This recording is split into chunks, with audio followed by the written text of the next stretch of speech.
Hi traders and welcome to the Technical Analysis Market Watch on Friday the 12th of December. So I've seen a relatively action-packed week given that we've been waiting for news for the most part, and look, we've seen some really good moves in the dollar index and also the indices. So we'll jump straight into the charts and see if we can identify any trades for today or early into next week. All right, so I'm going to start out with the dollar index today because this has been one of the big movers of the week. We can see that we've obviously got the double top pattern that played out over the last few weeks. And although it did basically break through the neckline and come back and retest the bottom of that neckline, that is classic retest, conservative entry, double top, and really down it came. You can see really a big pullback of about a week up to the neckline from below, 20 moving average right there.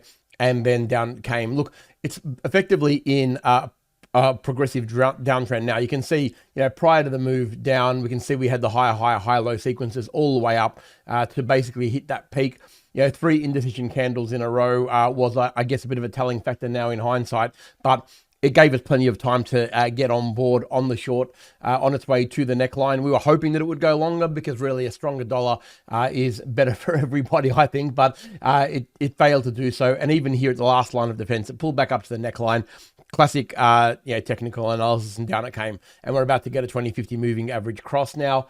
And look, if you go to the smaller time frames, like even probably a 15-minute will highlight it, you can see that where the tops were on this one, you can see that we've got quite a significant amount of lower high and lower lows all the way down, hitting the 20 moving average. There were plenty of times to get into it, and hopefully you're able to take advantage of some of that, because even once it broke past this neckline here, it was really up for grabs. I know the euro is probably the main beneficiary in terms of a trading context, but this has been a pretty good trade.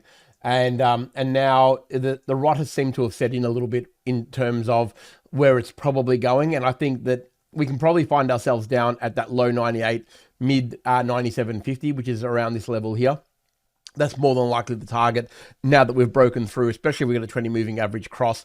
We can, generally speaking, the pattern target will be probably around that 97, probably 80 area. That would be the double top pattern target. But I think that if the weakness, there is a lot of congestion here in price, so it may hit that target and then we can probably reassess.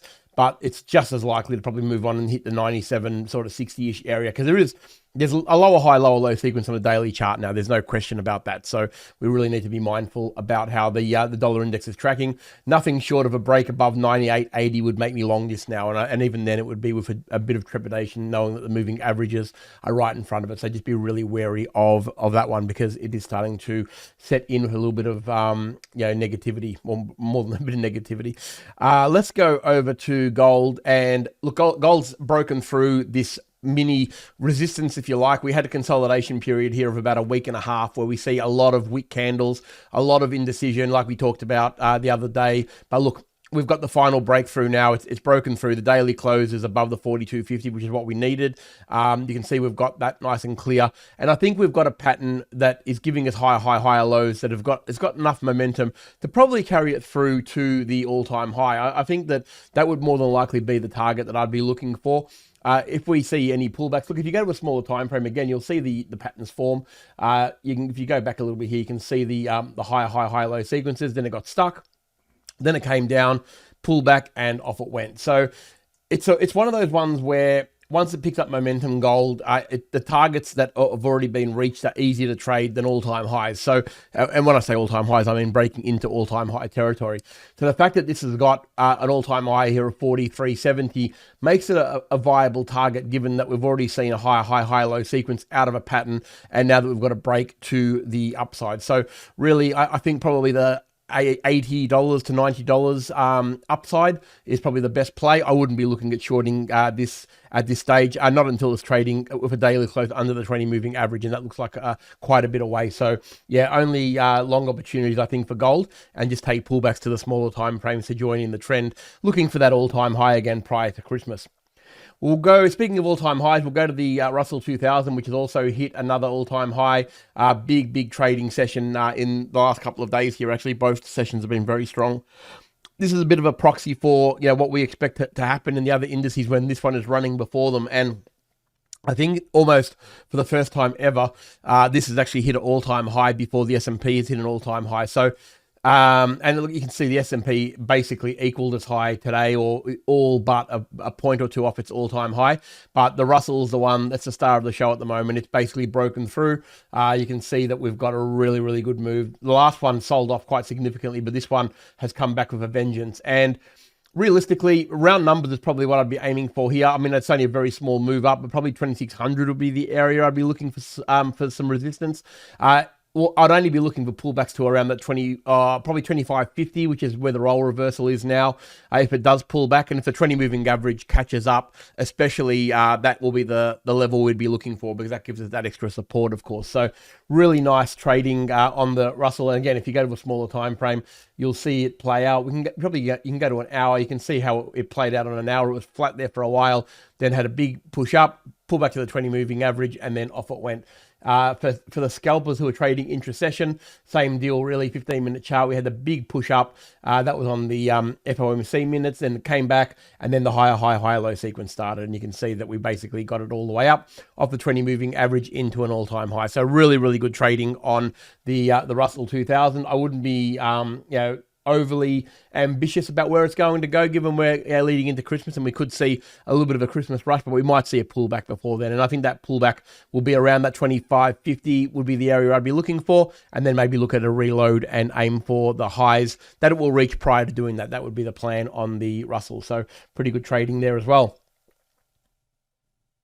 All right, so we'll now move on to the spot crude. This has been a really interesting one as well. We had a rising wedge, or a rising channel. You can call it whatever you like. It's the same thing really in terms of what price action was doing. It was making slower higher high and higher lows, but very, very congested. There's not a lot of white noise inside that space, as you can see. Very, very heavily traded zone in terms of daily open and closes. So the candles, although they were making highs, there was a lot of interaction throughout those days that were happening. That's why there's not much white space in that channel. And then we can see that we actually broke down past it. So when you got a rising channel like that, it's going to do one of two things, obviously. It's pretty straightforward. It's either going to stay in the channel and then break to the upside, or break to the downside, and break to the downside it did. And that gave us a few opportunities, because if you go to the smaller time frames, you can probably look at the 1 hour. You can see it from there. You can see the channels forming, the higher lows inside that channel. So really good opportunities there, you can see. But on the way down it came, broke the bottom of the channel, pulled back to the bottom of the channel from below, which makes it resistance, and then down it came. Okay, you can probably do the same thing on a 15-minute for the people who really scalp sharply.